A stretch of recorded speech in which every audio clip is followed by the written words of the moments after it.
আমার খুব ভয় করছে। আমার জীবনের প্রথম। তখন আমার 15 বছরের স্বামী বলল, আমি তোমার ব্যাপারে সব কিছুই জানি। তোমার না তো বন্ধ করো। তুমি যে কারণে ভয় পাচ্ছ সেই কারণ তুমি আগেই শেষ করে ফেলেছ। আমি তোমার মনের খবর সব জানি। তোমার ওই তো অভিনয় করতে হবে না। তুমি চেয়েছিলে আমি ছোট মানুষ। আমাকে কিছু দিয়ে অজ্ঞান করে তারপর তোমার প্রেমিককে আমার বাসায় নিয়ে আসতে। এটা আমি ভালো করেই জানি। আমার বয়স কম হতে পারে, কিন্তু আমি এতটা বোকা না। তাই বলছি চুপচাপ শুয়ে পড়ো, নইলে কিন্তু তোমার কপালে অনেক দুঃখ আছে। তারপর বন্ধুরা ছেলেটি আমার সঙ্গে। আমার মা জোর করে একটা 15 বছরের ছেলের সাথে আমার বিয়ে ঠিক করে দিয়েছিলেন। ভেবেছিলাম এই বাচ্চাটাকে অজ্ঞান হওয়ার ওষুধ দিয়ে প্রতিদিন আমার প্রেমিককে ফোন করব। কিন্তু সেই মুহূর্তে আমার মনে হলো আমার মাথায় আকাশটা যেন ভেঙে পড়ল যখন সে রুমে এসে আমার সাথে জোর করে।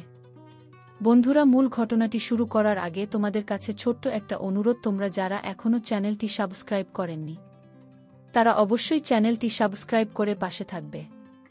আসলে এই ভালোবাসা সবার কপালে থাকে না। এটাও বলা হয় যে ভালোবাসা এমন কোনো সস্তা জিনিস নয় যে প্রত্যেক মানুষই পাবে। আমি একজনকে মনে প্রাণে ভালোবাসতাম। তার জন্য আমি আমার জীবন, আমার সব কিছু ত্যাগ করতে রাজি ছিলাম।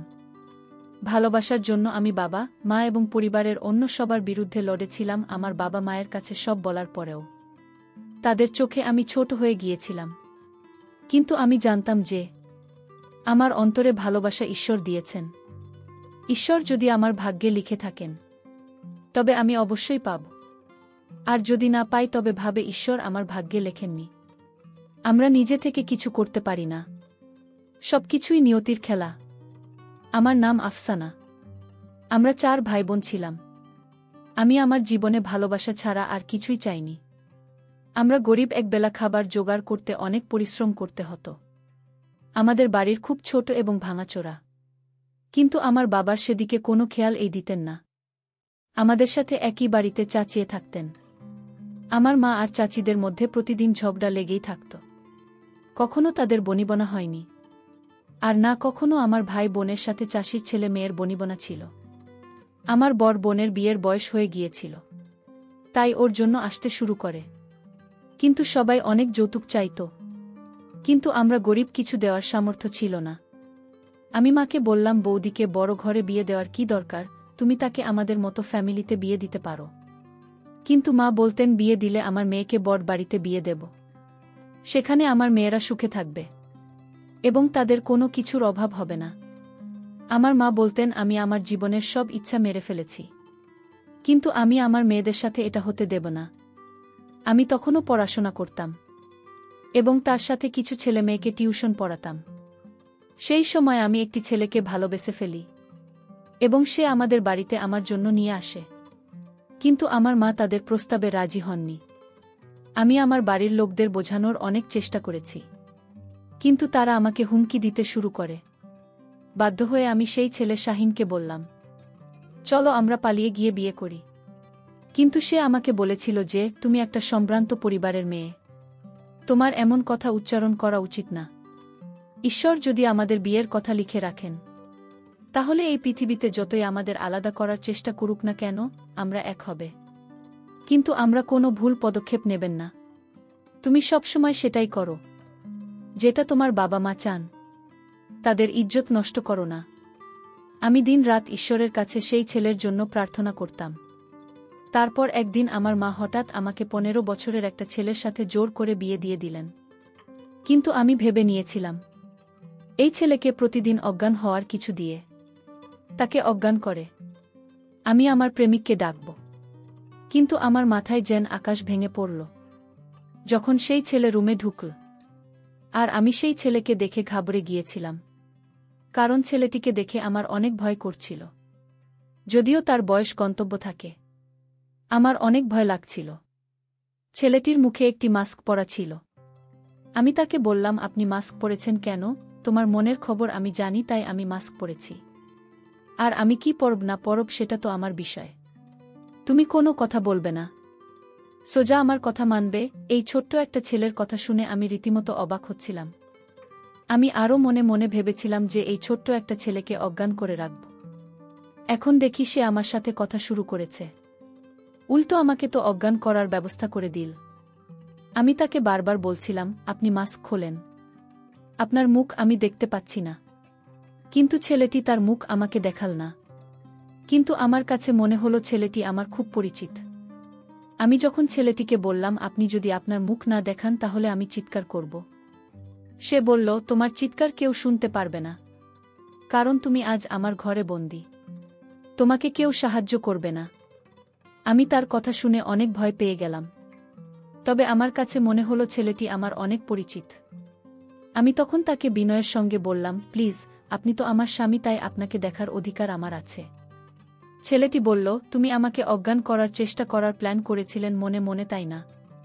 আমি তখন ভয়ে বললাম, এই কথা আপনাকে কে বলেছে?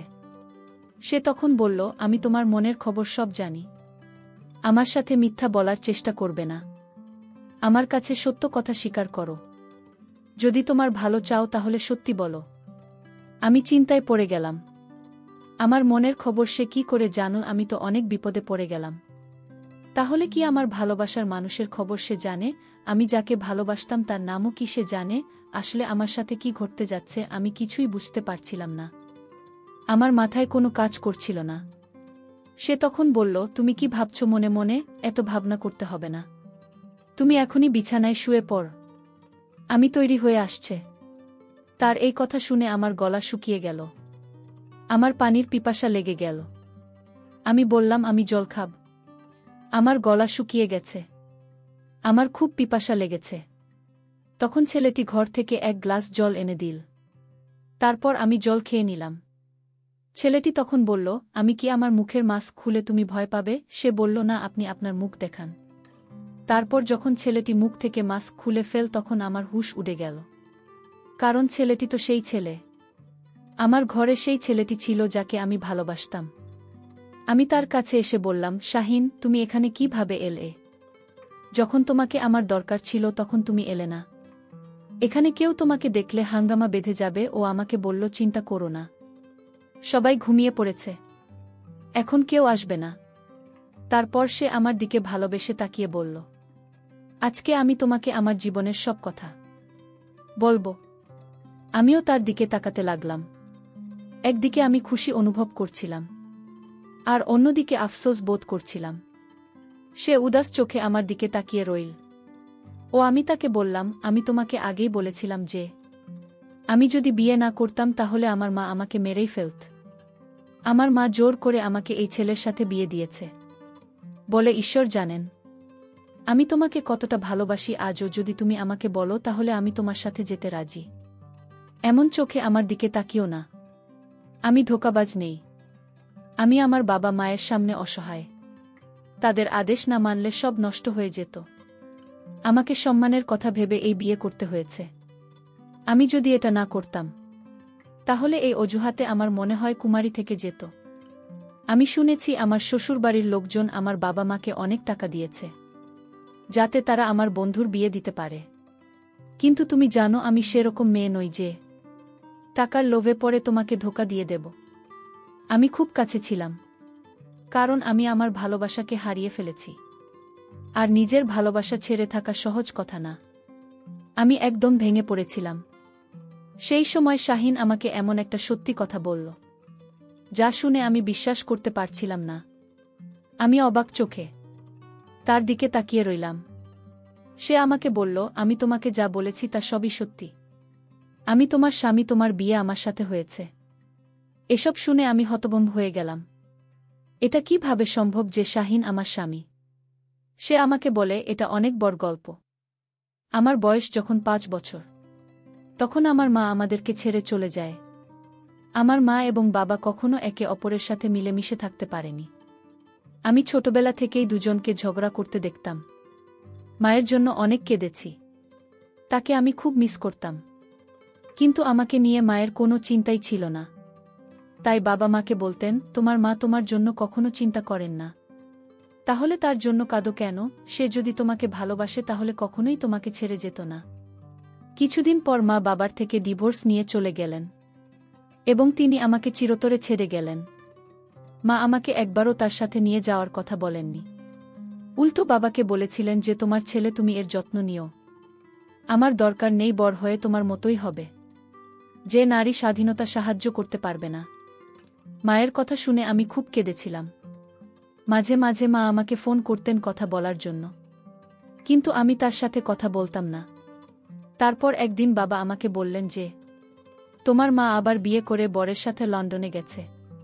সে এমন একজন মহিলা যার কাছে টাকায় সব কিছু। যে তোমার কথা ভাবে না, তার জন্য একটু কাঁদবে না। এখন আমার খালা আর তার স্বামী সন্তানদের নিয়ে আমাদের বাড়িতে থাকতে শুরু করেছে। তাদের আসতে বাবারও কোনো আপত্তি ছিল না, কিন্তু ওইসব লোকদের আসা আমার পছন্দ হয়নি। আমি বাড়িতে কোনো ঝামেলা চাইতাম না। একা থাকতে পছন্দ করতেন সময়ের সাথে সাথে। বাবার ব্যবসাও এগিয়ে গেল, সাথে আমাদের অবস্থাও। আমার মা আমাকে জন্য ছেড়ে চলে গিয়েছিল। আমার বাবা দিন রাত পরিশ্রম করে সেসব অর্জন করেন। আমি স্কুল থেকে এসে সোজা আমার রুমে ঢুকে যেতাম। আমার খালা আমাকে অনুসরণ করে আমার জন্য খাবার নিয়ে আসতেন, এবং মাঝে মাঝে তার মেয়েও আমার কাছে এসে বসত। আমি তখন খুব ছোট, কিন্তু খালা রুমে আসা আমার পছন্দ হতো না। তাই আমি তাকে আমার রুমে আসতে নিষেধ করি।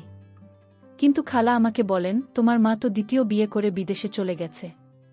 এখন তোমাকে কাউকে না কাউকে তো দেখে রাখতে হবে। আমি বাড়িতে এসেছি শুধু তোমার জন্য। গেলে আজকের যুগে কে কার কথা ভাবে এই কথাগুলো শুনে? আমি চুপ হয়ে যেতাম। আমার বাবা তখনও বিয়ে করেননি। বাবাকে বলতাম আবার বিয়ে করতে, কিন্তু তিনি আমাকে বলতেন আমি মহিলাদের বিশ্বাস করি না। আমি আমার বাবার কথা শুনে খুব খুশি হতাম এবং ভাবতাম যে বাবা আমার জন্য বিয়ে করছেন না। তখন আমি বড় হয়ে কলেজে যেতাম। একদিন কলেজ থেকে বাসায় এসে দেখি বাবা গলায় মালা পরে বসে আছে। তার পাশে একজন মহিলা বসে, আর আমার খালা বিষণ্ণ মুখে দাঁড়িয়ে আছেন এবং তার স্বামীর মতিগতি ঠিক নেই। বাবা আমাকে দেখে বললেন, দেখো, তুমি আমাকে দ্বিতীয়বার বিয়ে করতে বলতে, তাই আজ দ্বিতীয় বিয়ে করে নিলাম। আমি আর কতদিন একা থাকব? আমি বাবাকে বললাম, যদি বিয়ে করবে তাহলে আগেও করতে, এই বয়সে এসে বিয়ে করলে কেন? বাবা বললেন, আমি কি সারা জীবন তোমার জন্য এভাবেই থাকব? কাল তোমার বিয়ে হয়ে যাবে, আর তুমি তোমার বউ বাচ্চাদের নিয়ে মগ্ন থাকবে। হয়তো তুমি আমার কথা ভাবতেই না। আর এমনিতেও আজকের যুগে বাবা মায়ের কথা কে মনে রাখে? আমি এইসব কথা শুনে ঘর থেকে বেরিয়ে গেলাম। বাবা মা বাচ্চাদের জন্য খুবই গুরুত্বপূর্ণ। তাদের জায়গা কেউ পূরণ করতে পারবে না। অনেকক্ষণ এভাবে রাস্তায় ঘুরতে থাকলাম। রাতে যখন বাসায় পৌঁছলাম তখন দেখলাম কেউ একজন লুকিয়ে আমাদের ঘরে ঢুকছে। সে আমার সৎ মায়ের রুমে গেল। আমিও তাকে অনুসরণ করতে লাগলাম, কারণ আমি ভেবেছিলাম হয়তো কোনো চোর। আমি সৎ মায়ের রুমের দরজার কাছে পৌঁছেছে। তাদের কথা বলতে শুনলাম যে আমার সৎ মায়ের বন্ধু আমার সৎ মা বলেছিলেন কয়েকদিনের মধ্যেই আমি আমার স্বামীর আত্মীয় স্বজন ও ছেলেকে বাড়ি থেকে বের করে দেব, এবং এর সমস্ত সম্পদ আমাদের হয়ে যাবে। এরপর দুজনেই হাসতে লাগলেন। ভাবলাম গিয়ে ওদের খবর নেই। ঘুরতে হঠাৎ আমার চোখ যেন আমার খেলার দিকে। রাতেই সময় তিনি বাসা থেকে বের হচ্ছেন দেখি। আমি ভাবলাম এই সময়ে তিনি বাইরে কোথায় যাচ্ছেন এবং কেন? বাড়ির মহিলাদের কি হয়েছে? একজন বন্ধ ঘরে গোপনে অপরিচিত লোকের সাথে কথা বলছে, আর অন্যজন রাতের এই সময়ে গোপনে বাড়ির বাইরে যাচ্ছে। আমার খালা সবসময় চাইতেন আমি তার মেয়েকে বিয়ে করি, যাতে আমার সমস্ত ধন সম্পদ তাদের হাতে যায়। তার মেয়েও আমাকে না আমার সম্পর্কে ভালোবাসত। এই সব দেখে আমার মন ভেঙে গিয়েছিল। আমার বাবার উপরও খুব রাগ হচ্ছিল, কারণ তিনি এই বয়সে বিয়ে করেছিলেন, তাও এমন মহিলার সাথে তার যোগ্য না। আমি আমার বাবাকে রাতের পুরো ঘটনাটি বললাম, কিন্তু তিনি আমার কথা বিশ্বাস করলেন না। তিনি উল্টে আমাকে বললেন, সব মহিলা তোমার মায়ের মতো না। এতে আমি খুব রেগে গিয়ে তাকে বললাম, কেন তুমি কথায় কথায় মায়ের প্রসঙ্গ টেনে আনো? আমি নিজে ইচ্ছে করে তাকে মা বানাইনি। তুমি নিজেই সেই মহিলাকে বিয়ে করেছিলেন, আর সেই মহিলার জন্য পুরো পরিবারকে ছেড়ে দিয়েছিলেন। এখন আবার তুমি দ্বিতীয় বিয়ে করেছ। দুজনেই নিজের মতো করে এগিয়ে গেছ। আমি তোমাদের দুজনের কাছে গুরুত্বপূর্ণ না। তোমাদের আমার জন্য সময় নেই। বাবা বলেন, তুমি বিয়ে করো, কাল তোমার বউ বাচ্চা হলে তুমি সম্পর্কের কথা বুঝবে। তোমার বন্ধুর মেয়ে খুব ভালো, সে পুরো বাড়ির দেখাশোনা করে। তুমি তাকে নিয়ে সুখে থাকবে। আমি বাবাকে বললাম আমি সেই মেয়েকেই বিয়ে করব যে আমাকে ভালোবাসে, তাকে নয় যে আমাদের সম্পদকে ভালোবাসে। এই বলে আমি আমার রুমে চলে গেলাম। আমি খুব একা বোধ করতাম। মাঝে মাঝে মনে হতো আমি ডিপ্রেশনের মধ্যে দিয়ে যাচ্ছি। আমার সৎ মা আমাকে বলতেন একজন ভালো সাইকোলজিস্টের কাছে দেখাতে। আমার সৎ মা বাবার সামনে আমার সাথে খুব সুন্দর করে কথা বলতেন। আমার নিজের মা ও তার সন্তানদের নিয়ে ব্যস্ত ছিলেন।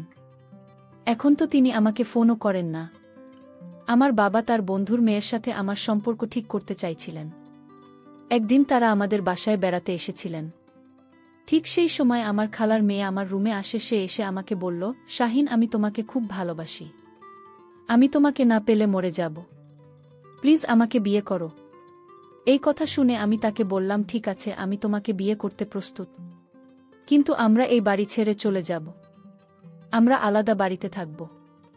আমি কোনো ছোটখাটো কাজ করে নেব, কারণ বাবা মাকেই বাড়ি থেকে বের করে দেবেন। সে অবাক হয়ে আমাকে বলল, আমি ভেবে জানাচ্ছি। আমার ওর কথা শুনে হাসি এলো, কারণ সে যদি আমাকে ভালোবাসত তাহলে তার ভাবার দরকার হতো না। এমন সময় আমার খালা বাইরে থেকে দরজা বন্ধ করে চিৎকার করতে লাগলেন। আওয়াজ শুনে বাবা এবং অতিথিরা উপরে চলে এলেন। আমি দরজা খোলার চেষ্টা করলাম, কিন্তু সেটা বাইরে থেকে আটকানো ছিল। কেউ এই ব্যাপারটা খেয়াল করেনি। কারো দরজা ভাঙার চেষ্টা করতে লাগলেন, যেটা হচ্ছে সেটা নিয়ে আমি এতটা ভাবিনি, কারণ আমার মনে এরকম কিছুই ছিল না।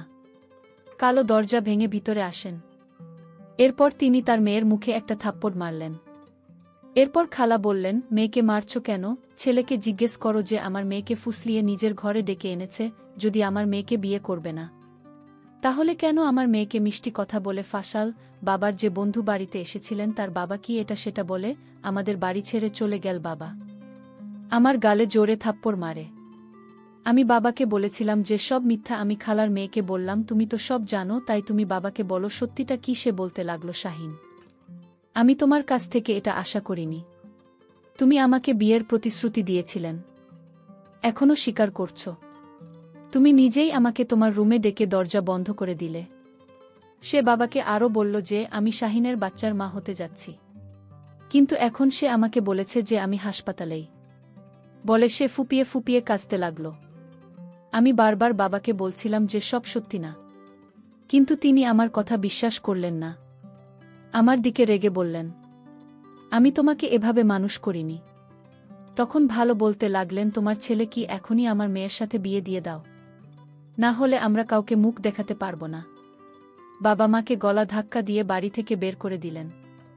আমার চোখে তিনি সত্যিটা দেখতে পেলেন না, যদিও তিনি খুব ভালো করেই জানতেন যে আমি নারীদের কতটা ঘৃণা করি। বাড়ি থেকে খালি হাতে চিরতরে বেরিয়ে গেলাম। জানি না কোথায় যাব। আমার এমন কোনো বন্ধু ছিল না যার কাছে আমি যেতে পারি। রাস্তায় বসে ভাবতে লাগলাম, না জানি ঈশ্বর আমার ভাগ্যে কি লিখেছেন।